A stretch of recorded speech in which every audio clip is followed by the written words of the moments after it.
Hi guys, welcome to another episode of It Was Never Personal with me, Yami Wilfred, season 2. It was never personal. It has always been love, laughter, music, dance, colors, role playing, balance, awareness, authenticity, not taking the ego too seriously, that is not taking yourself too seriously, not even taking life too seriously, because it was never personal. It is all about realizing that this is a dream, honey, an illusion that we get to co create with the power higher than us. It was never personal, trust me. Tune in to get inspired, motivated, and mostly importantly, find ways to love yourself and do so with laughter and joy. You won't learn anything new from this. I'm not going to say anything which is new. It may sound new only because we have forgot that which we once knew, and I'm here to remind us of that. But like I always say, it was never personal. Unlike how I like to say it, it was never personal. When I say dance, here's your one chance.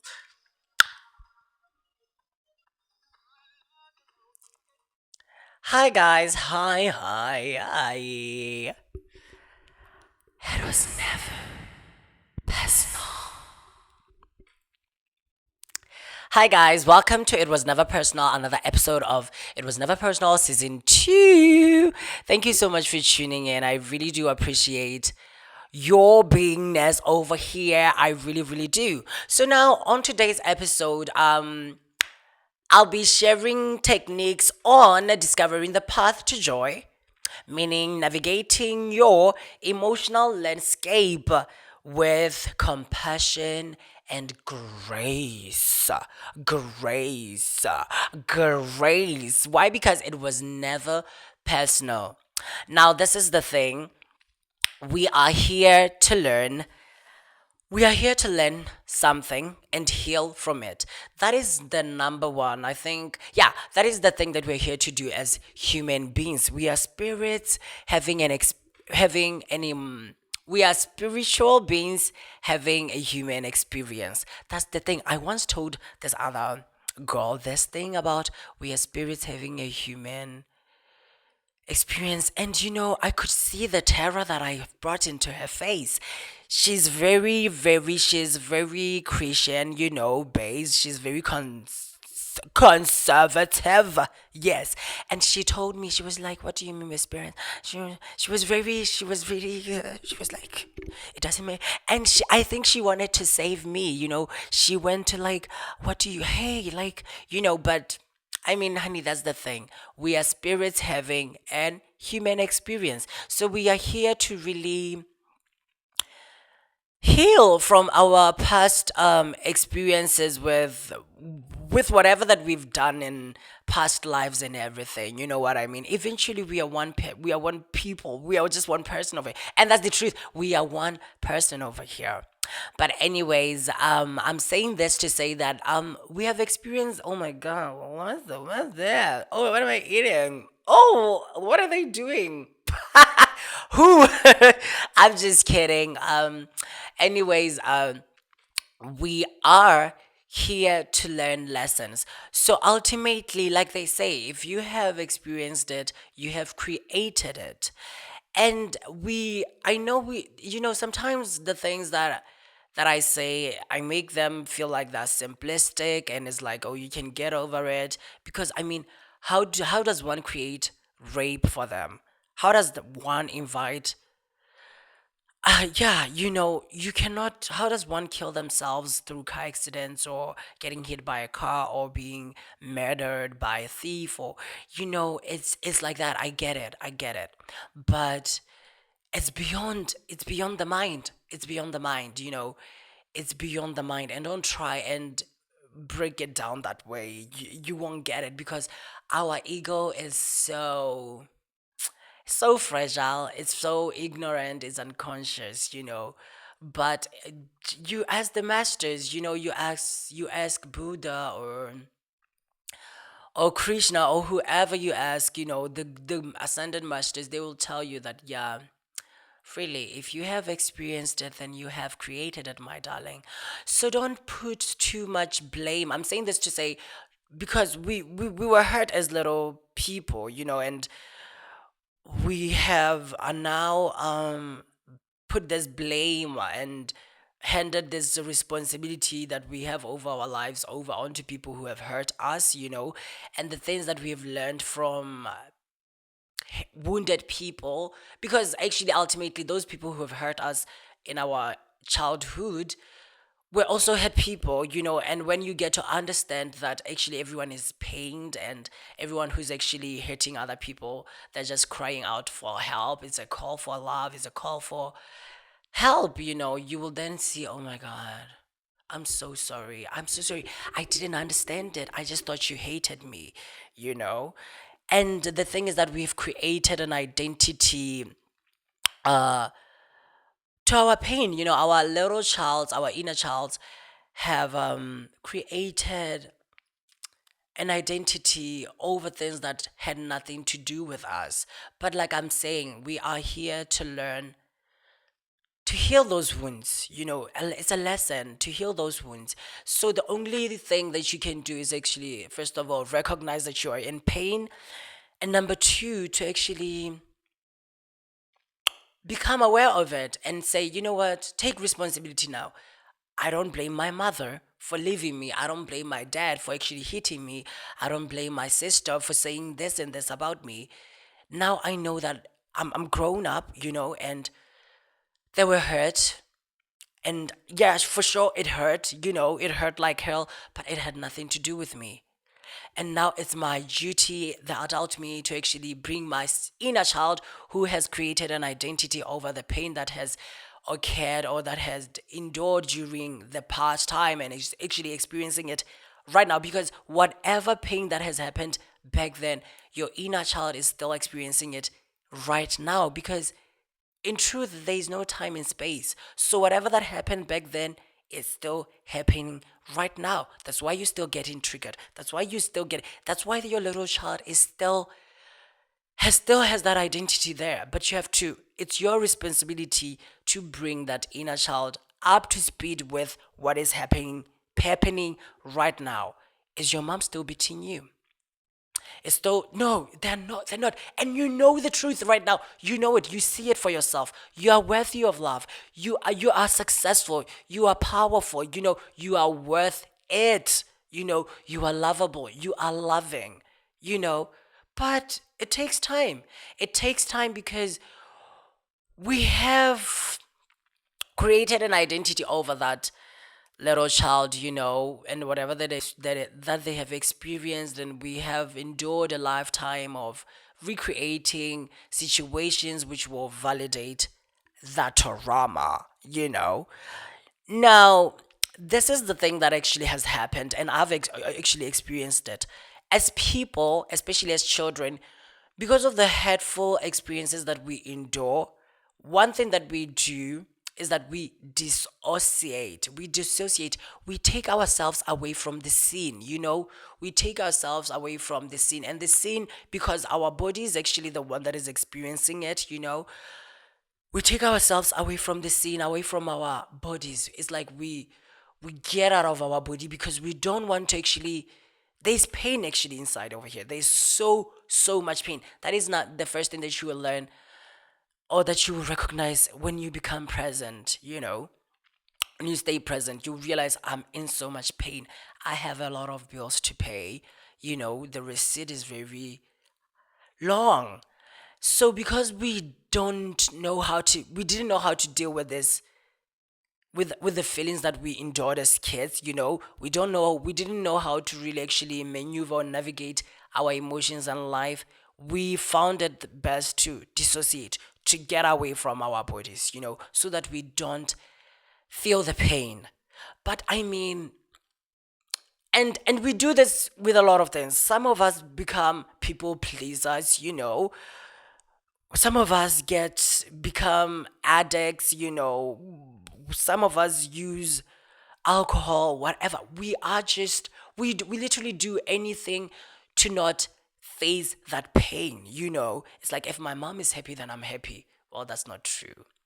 That's not true. If people love me, then I'm happy. Oh no, That's not true. That's not true. It's just a way of dissociating. In my case, I know that because of the hurtful things that the traumatic in and out battle that I had with my sister from a young age, I then dissociated from her. I no longer had that that brotherly love or relationship with. I just, the one thing that I did is that I just said, okay, you know what, starting from now, I don't know, I don't remember even saying this, but it's as if I actually went, well, from now she's a girl who I live with because she has nowhere to stay, and we're going to have a formal relationship, and that's it.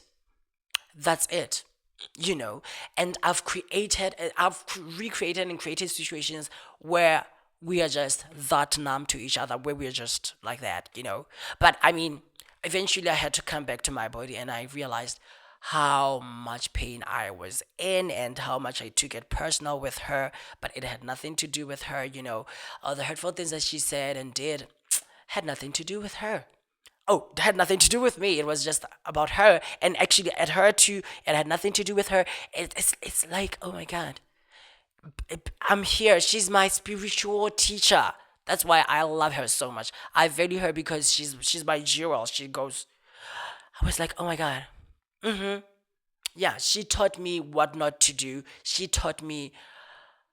What she taught me many things about myself that I never really knew. I remember when she said I was like, she did a list of our siblings, and then she said to me, she was like, okay, Yummy Wilfred, very sensitive, which is true. But I believe that she's also sensitive, very, very sensitive, you know. And I think something happened that really hurt her. But I'm not here to talk much more about my sister. I'm just here to talk about how we dissociate. So we create situations which take us away from our body because we do not want to feel the pain. But it's time to sober up right now. It's time to sober up and be present for ourselves. Now, how do you do that? How do you actually come back to your body? It's not easy. It's not easy, and I won't be able to cover it up within 48 minutes or something like that. But one of the first things that you can do is pay attention to your feelings. Pay attention to your feelings. Know how you feel when you wake up. Know how you feel before you go to sleep. Know how you feel when you are interacting with people during the day. Know how you feel when you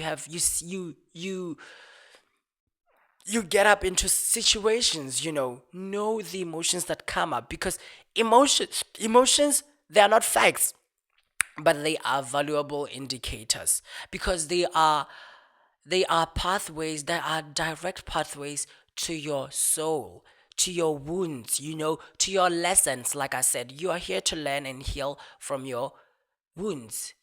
So emotions or feelings, they are the direct path to your soul. They will tell you where you need to actually work. They will tell you where you actually need to work. For example, I know for myself that whenever I feel jealous or envious, I'm not actually feeling that. I'm just inspired. My ego for sure is jealous because it feels inferior. Only because it's inspired. I'm inspired. I am inspired. So now, whenever I feel jealous, I know, okay, that's something that I want to do. They inspire me. I love them. I love them. I don't hate them. I love them. But it's really crazy how people who are jealous will try and bring someone down, you know, because they feel down.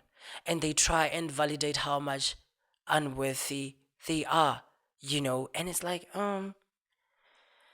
okay, but I get it. I've seen a lot of people getting jealous over me because I've got jealous over the people, but I know that it's just inspiration. It's inspiration that has been misunderstood as jealousy. And then another feeling, which is anger. I know that whenever I'm anger, whenever I experience anger, or whenever I get angry over situations, it's something that I need to forgive. I need to forgive. I need to let be. But surprisingly, I don't get angry as I think other people are, because I've seen angry people. I'm not an angry person. I'm not. I just, I don't have it in me. It's hard for me to go. No, it's not. It's hard. But I do have boundaries. I do have boundaries. I have my own territory that people cannot get into. I go, oh no, you're not gonna step into that. And I think people, because the thing is that I don't attract people who actually try and invade my privacy or try and invade my energy or my space. So again, I don't know. I've never really gotten, yeah, I don't know how to do it. I don't know. My friends know that I go, okay. I don't know.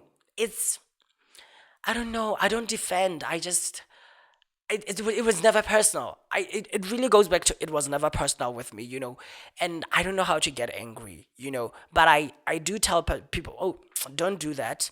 This is my space. Oh no, no, never take it again. That's just me saying I stick to the facts. I stick to the facts and I tell you what it is, and I just say I don't like it, so don't do it.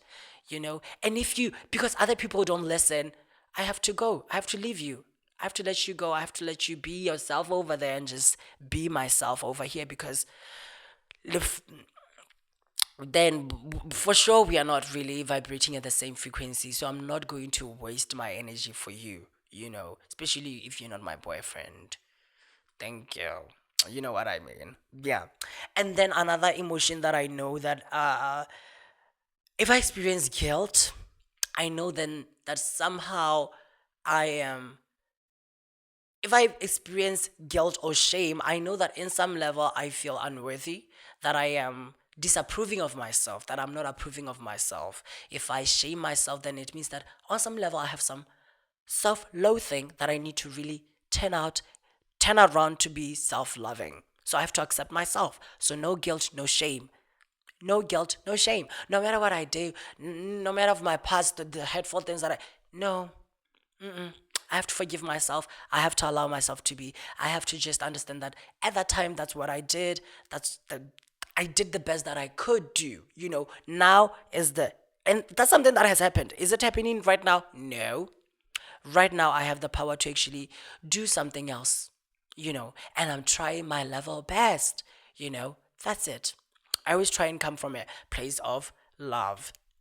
But now, let's talk about how there's this high rate of mental health diseases. A lot of people are.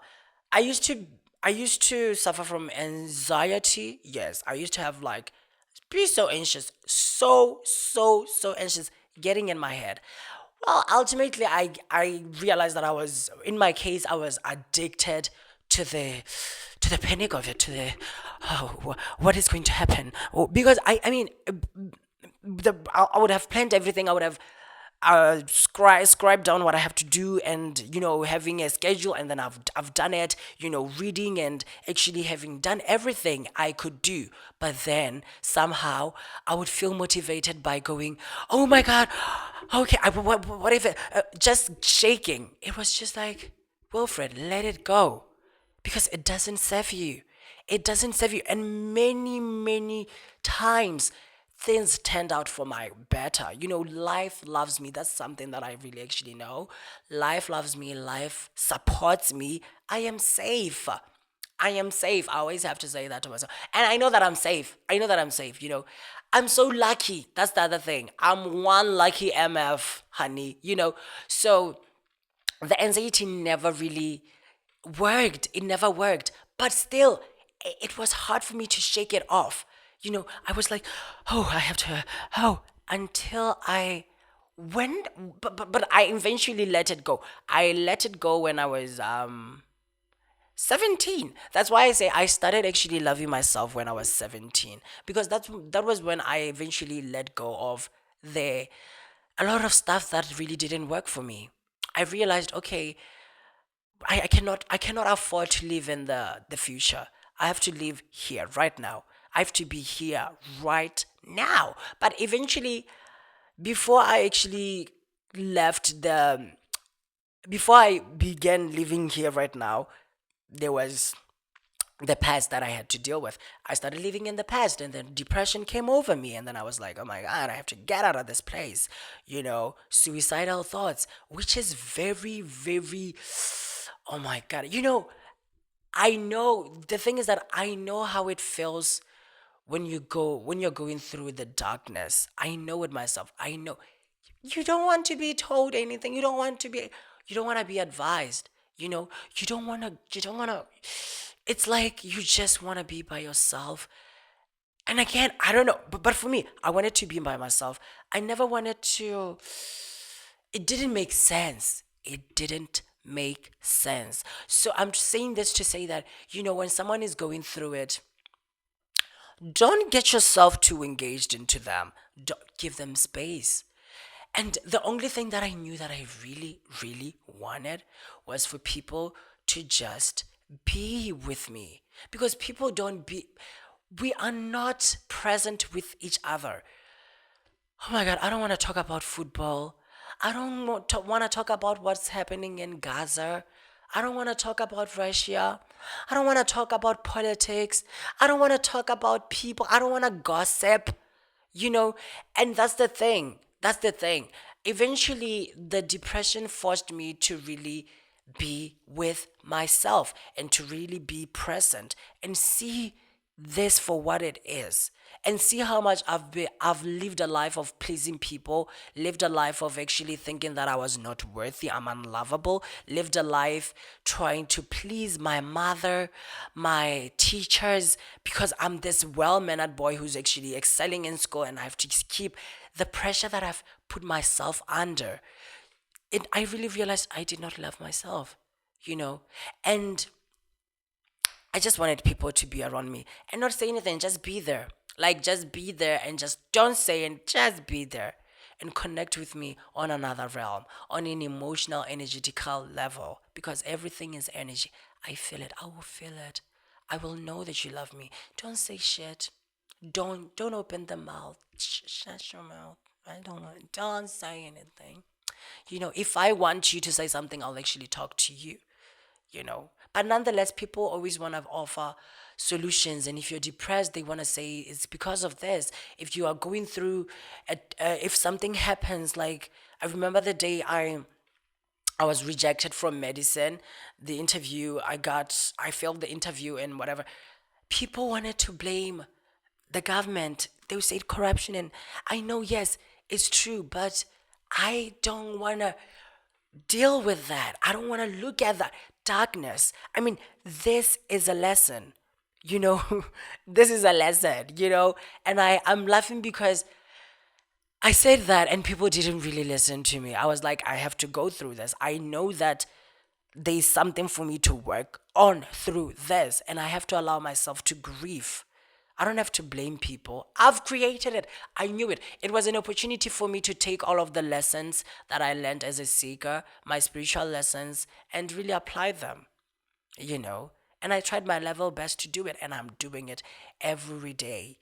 But, anyways, there's a rise in the mental health sector, and a lot of us a lot of us, most of us spend time scrolling, scrolling, because we don't want to be present. We don't want to sit here and get ourselves in this moment. But you have to be willing to be present, because no matter how much, if you even if you take 45 years or 60 years or whatever, you're still gonna come back and you're gonna pay it. You're going to have to balance it. It's all about balance at the end of the day. You're going to have to balance and actually just heal from the wounds. So even if you take 35 years, you're still going, by the time you get to be present, all the things that you pushed under the bed are going to now come out, and you're going to see that it's a heap. It's a lot of baggage. All I'm just saying is that, okay, right now maybe you can just start really working with it, because the first thing that you're going to realize is how much pain you are in, like I did, because I think the only reason I was really depressed was because I was present for the first time ever in my life. I was present, and I was 15 years old. Imagine, you know but we owe it ourselves. Now to you have to be willing to actually go through it. It's not like you have to go, no. Just be willing, and find a refuge in a higher power, because you're not in control of this. Your ego is not, nah. You are a co-creator, but you are a co-creator in the essence of, like, if you actually step into your higher self and realize that you are connected to your source and actually stay connected to the source, then you have the responsibility of your life. Watch your thoughts, watch your mouth, you know. And in the morning, like I say, I meditate to connect to the source, you know. I pray to deactivate my ego, because my ego is just like, oh my, I deactivate it, and really bow down and actually succumb to the fact that actually there's a force which is running everything, the force that keeps my blood running through my veins, the force that is allowing me to speak like I don't know how it works, and my ego can never know how it works. It can never. Just like I said, a lot of things that I'm saying, a lot of things that are happening in the world with X-ray eyes, it's not what you think it is. It's not. The way you've created it goes way before you. It goes way before you. It's beyond you. So there's something controlling this. But one thing I know for sure is that it's not an old man with white beard and watching over your genitals. That's not it. I'm not talking about that. There's a higher power. You call it God, you call it Allah, you call it Krishna, Buddha, whatever you call it. But there's a force out there. I know that I don't have to name it. I don't even have to explain. I don't even have to describe it. I don't know what it is, but I know it's there. I don't care. But I know that there's something out there which is actually keeping me alive. And I'm very thankful for it. Every day I thank it. I have to go, thank you for this day. Thank you for my health. Thank you for thanking. Gratitude. Gratitude is very powerful. I actually have gratitude journals. I think I'm on my volume 3. Is it volume 3 or 4? I have like this diary books that I call my every day before I go to sleep. I have to write. I'm grateful I am home. I'm grateful I am safe. It's not like I'm grateful for it's not big things. It's not big things. I'm grateful for the electricity, from clean air and clean water. I'm grateful that I'm healthy. I think we take for granted our health. We do. We really, really do. It's until you're very sick that you realize, oh my God, I've been taking all of this for granted. I've been so blessed, and I'm so taken care of. And you realize, oh my God, I took it for granted. I thought that I was really owning this, but you're not. But anyways, find refuge in a higher power. And again, it's not easy. It's not easy. But then at the end of the day, I don't want to impose this idea of it's difficult, it's hard. No, no, no, no. Marianne Williamson says that it's different. It's not difficult, it's just different. We've been conditioned over millennia, millennia, thousands of years. We've been conditioned by this system of thinking, which is very hard to really let go. We've created identity over over things that were said by people who were hurt, and things that had nothing to do with us, but we took it and we made them personal, and we've created an identity of them, and we think we are them. We think we are our thoughts, but it is not that. But it's not going to be easy for you to just live it. It's just different, because what you're familiar to is the thing that you find easy to do, and it's really easy for you to recreate it, to make it happen again and again and create it, and so much that you think that is what you deserve, and that's it for you, and someone out there is actually hurt. No, but it's whatever that I'm saying over here, the tools that I'm giving you, the loving yourself process, it's a different pathway, it's a different way, but it's not hard. It's not hard. I don't want you to get it that way. But then at the same time, it's not easy. Like I always say, it is as easy as it is hard to actually love yourself. You know, choose a side. Choose a side. When you wake up in the morning, do you want to go, oh my God, it's a bad day? Or do you want to go, this day, I'm a winner this day. I'm going to enjoy it. Both true. Both true. Like they say, half glass full, half glass empty. Both situations are true. But it's your choice. You have a choice to actually choose. Do you want glass half full or glass half empty? I choose glass half full because I'm half full. I full positive. Okay, I look at it. I enjoy it.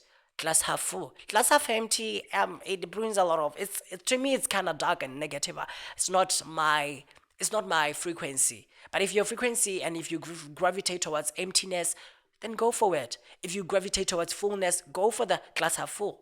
And I'm just saying, go for the glass half full. That's what I'm saying. Life is what you make it to be. Life is like, what do you want me to be? you know and ultimately you keep on affirming it, keep on thinking it, keep on living it, then it becomes it, because it is it. You know what I mean? It is it. It's just that it's a different path, takes time, and be patient with yourself. Love yourself. Now, it's not easy again because you have this inner saboteur. You have an inner saboteur, that thing in your mind that is always trying to bring you down. That is always trying to say, but you're not good enough. Remember your mother said this. Remember, oh my God, like how you never get anything right. Um, Luckily for me, I don't have that thing. I don't experience a moment where I go, oh, you did it again. Oh, no, I don't have that kind of mentality. I think my inner saboteur only gets in um when I get when I try, like, the anxiety that I was talking about. That was my inner saboteur. The Yeah, but mine is not as destructive as I know other people actually go. Oh, when they try and be very superior and very powerful. I don't do that. I'm really comfortable with myself being okay. And this is the thing about me. I never I never had to fight to be a standout. I was always pointed out. People always pointed out me because for sure I looked like I'm a boy who looked like a girl, and a boy who had a voice of a girl, who walked like a girl. So I was always out there. I was a standout from the beginning, and brilliant, I charismatic. Oh my God, I'm so I know that I'm charismatic. I remember how we were in this lab and this other girl was like, like if I get in a group and I'm just there, and people have to go, okay, who do you choose to be the group leader? Everybody will just do that to me. It's I just have it. I know that, so I never had to go like trying to prove myself and trying to get there. I remember one day when we had to go over for a medicine science fair, and this other guy who was actually excellent, very he knew what he was doing in math, just that he was a little bit arrogant, and very, that power that I'm talking about, and I was just like, oh yeah. Actually, I was the one, because I passed science very much, like 100% in science, but math, it wasn't my forte, but they picked me only because I was vulnerable, and I listened, I was humble. That's the word. I was humble, and I'm still humble. I don't take things like that. I don't put pride in whatever that I get. Like, the only thing that I'm very proud of is that I love myself, and the work that I'm doing for myself, the bliss that I have, the the alignment that I have, the connection that I have to my source. That's the only thing that I'm proud of. Other things, I'm like, oh no. Yeah, I published a paper. Yes, I have excelled. My CGPA is above 4.5. Yeah, but that's not what I'm proud of. I don't get there and go, no. I don't go back to bed going that. I have my certificates of prize giving. I don't have them up in the wall. Yes, eventually I'll have to put them up there because I did it, but I don't put so much credence on them. You know what I mean? Yeah, I don't. So, anyways, my inner saboteur, look out for your inner saboteur because it is going. This is the thing. It knows as much as you do. It knows that you have to love yourself. It knows everything that you know. You know, it knows everything that you know. So you have to actually rig it. You have to rig it, and I rig it in the by actually always restarting my machine in the morning. I wake up, I stretch, I meditate, I take a walk, I exercise, I pray. I pray, I affirm. I look into my little child's eyes and say, I love you. I look into the mirror. I tell myself, I love myself. I go to sleep listening to this uh, affirmations by Louis Hay or anything that is very powerful to me, that inspires me. I have to keep on the balance, because it's like the darkness and then I bring the light. Dark, I go light. It says empty, I say full. Empty, full. You know what I mean? It's like that. It's the balance. It's the devil on my shoulder, the angel on my shoulder, and then I'm the one over here going, "Oh, this is what I actually want to pick. Okay, thank you for sharing. This is what I want to pick. Oh, thanks for sharing. This is what I pick. Thanks for sharing. This is what I pick. I'm just here." And then he says something, and I go, "Okay, thank you." I always have to say thank you for sharing, and then but this is what we're gonna do. This is what I'm choosing. I choose light. But it's never going to give up. That voice in your head is never going anywhere. The ego is always going to be there. It's always going to be there. That's one thing. But you can tame it. You can find ways to rig it, to and rig it. Thank you. Now, it all goes back to love yourself enough to be present for yourself, for your inner child. You have to love yourself and be present. Like I said, the first thing that you realize when you stay present is how much pain you are in. How much pain you are in, and take it one day at a time. It's actually a 12-step program. I think all of us in the world needs a 12-step program. I'm still searching for one. I haven't found one. I don't know. Is there a 12-step program in Botswana? I don't know. Guys, please, if you know a 12-step program in Botswana that I can join, then just invite me. Say something and then leave a comment. Yeah, I'm just giving you something that you can say in the comments. If you know a 12-step program in Botswana, just tell me, because I'm looking for one, because I think I need one. Not like I'm going, no.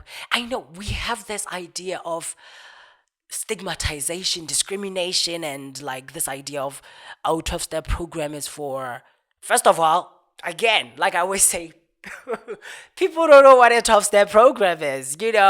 And then the ones that think they know, they just don't know it because they think it's for people who have addictions and stuff. I'm like, nah, so that's not what I'm talking about. And ultimately, again, if you think it's for addictions, then I can just say we are a culture of addicts. We are all addicts because we are not willing to stay present. We are just, you know, out there. We are just out there and we carry a lot of pain. But anyways, come back again now. Do the self-talk. Do the self-talk because I think it has helped me. It has helped me so much.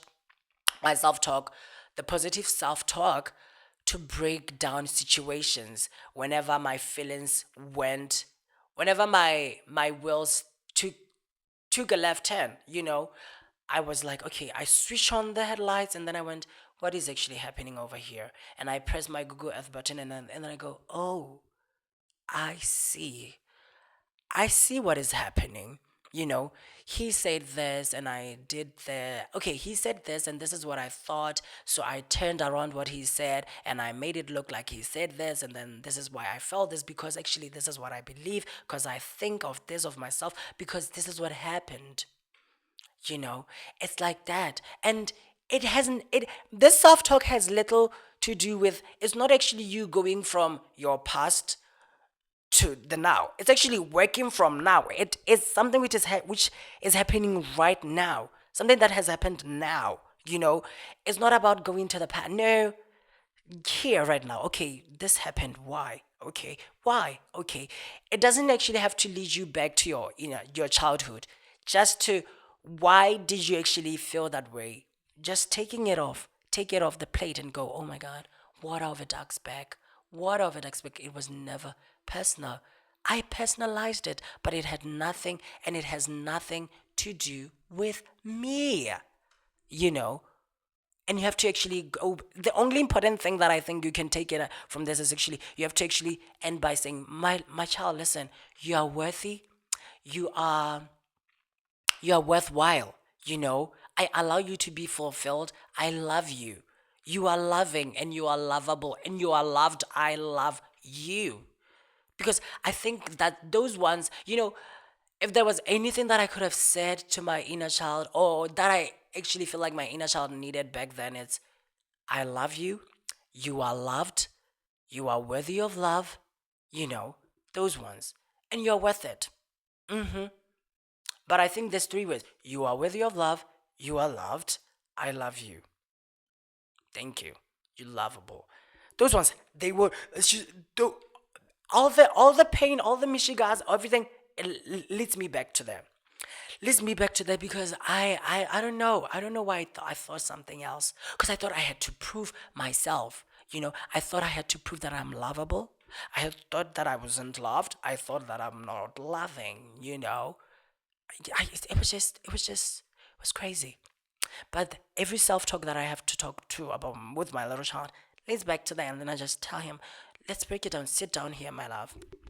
Take the thoughts, put them over there, and then we talk. Then we will have a talk, a conversational talk, an honest talk. And that's the thing. He knows when you're full of BS, honey. He knows when you're just shitting on him or her or it or they. Talk to that child. Love it. And then again, stay in the moment. Try and stay in the moment. Force yourself to stay present with yourself and stay in the moment. Okay, I said force yourself. Force is kind of like heavy, but when I say force yourself, I mean try and find little periods of time that you be with yourself before you bath. Look in the mirror and say, how am I feeling? And or maybe look in the mirror and say, I love you. If you don't have a mirror, say, I love you. You don't have to actually go like, I love you. Like, you don't actually need the mirror. If you don't have it, just say, I love you. Okay, yeah, love this body, cherish it. When you're in a combi, you know, affirm yourself. Just do it. It's like a prayer. It's like a prayer for the self. It's like a prayer for the self. Just do it. You know. And lastly, let it all go, because you are holding on to baggage, onto garbage, onto things that have nothing to do with you. You've created an identity over something that had nothing to do with you. So let it go. Let it go. Forgive yourself and forgive them. Those people who you keep on blaming and saying stuff and whatever, just which is just another way to prove how much you think you are not worthy of love, how much you think you are not worthy of success, how much you think you are not worthy of actually living the life you were meant to have you know because if you blame someone and you keep on pointing fingers at them, you are getting stuck. You're just stuck. You cannot do anything. You don't take responsibility for your life. You are just rendering yourself powerless. You give someone power. You cannot wait for someone to actually approve you and validate you, because ultimately the only validation you need is from your adult self to your little child. That's the only validation you need. I remember how I didn't um this year's Mother's Day, I didn't say I didn't wish my mother Mother's Day, because I was like, it's time. I'm 21, I didn't celebrate it. I didn't go out. I was like with my child. I wanted to go in. And it included actually saying, you know what, I'm not going to wish my mother Mother's Day, because I want myself to do it. And it's another chance for my mother to actually mother herself. Oh, don't, nah, nah. I love her again. I love her. I believe we don't need to, our love goes beyond, oh yeah, happy Mother's Day. Yeah, I love her. I love her. So I don't want our relationship to be based on such a day that was just made up to celebrate mothers, which is a good thing, but it goes beyond that. I love you. Now it's a chance. I think Mother's Day for me now, I took it as a chance for me to mother myself and allow my mother to mother herself and thank myself for mothering myself. The same with Father's Day. Let me father myself. It's fine. It doesn't mean that I hate my mom or whatever, you know. And if she read, I know she read it the other way. Even mommy read it the other way. Why? Because listen, the only validation you need is from your adult self to your inner child. That's it. Don't imbue me with whatever. But let it go. Let it go. You know, bless those people with love and release them and let them go. You can just use that as your affirmation by just saying, so and so, I release so and I bless them with love. Say it, you know, because you need to hear it. Your inner child needs to hear it because whatever thought that the thoughts that are going like that devil, he's always going to say stuff, negative stuff, and try and keep you there, try to put you stuck in the past. But listen to the little angel. Let them go. Let them go because if you let them go, you let yourself free and let yourself stay here right now and take responsibility for your life. That is how you navigate the emotional landscape that is very, very different in this lifetime. Stay loving yourself. It's not easy. It's not easy, but it's not difficult. It's just different. It is as easy as it is hard for you to actually love yourself. Now it's all about what you choose. I'm at glass half full. Now that is all that I had for you today. See you next week and don't forget to like, subscribe, comment, share, and leave a question. Please, questions, people, questions, you know. Bye. I love you. And then for you guys, let me say this. It was never personal.